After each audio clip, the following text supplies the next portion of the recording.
good morning guys. Nandito kami sa tanim namin na mga dito lang siya sa malapit sa ayan, mga tanim na okra kasi po may mga kulisap habang wala pa po siyang bulaklak, hindi bunga ay iisip po para yung mga kulisap po ay matakot. Ayan.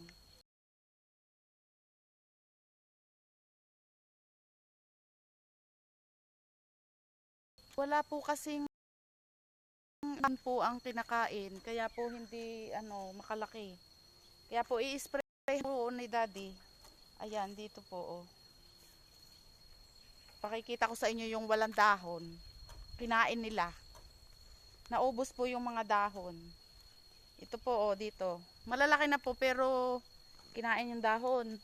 Ayan po oh ganyan oh. Ayan oh kinakain yung mga dahon. Ayan po oh ayan ganyan.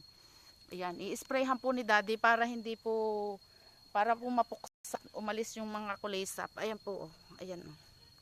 Ayan. Ayan, dito po yan sa ating okrahan. O, meron pong malalaki na sayang naman po kasi po ay kinakain ng mga uod ang ating mga okra. Ayan po, oh. Pati po yung mais kasi po may mga uod. Kinakain po yung dahon. Ayan po, oh. Ayan, oh. Kita na ang ating mga okra, oh. Ayan po, oh. Pag ganyan, oh. Ayan po. Nilagyan na po ng abono yan ni Daddy nung nakaraan na punta namin. Ayan po. Yan. Ini-spray na po niya para po hindi agad yung mga kulisap na nangangain ng dahon. Ayan po. Oh. Kitang-kita na po yung mga okra. Magaganda na po at malalaki na. Kaya po inaalagaan agad para hindi po siya Ayan po. Oh, ang ating mga okra. Oh. Ayan po, oh, kita na, maganda na. Ang iba po, yung meron pong kasing pangalawang tanim, kaya doon po sa bandang unahan, medyo po maliliit pa. Dito naman po ay maganda, oh, mabilis lumaki. Malulusog na po agad ang mga tanim natin dito na okra. Ayan po, oh. Ito po, oh, nakakatuwa na, oh, ating okra, di ba? Oh. Tsaka dito, ayan po, oh.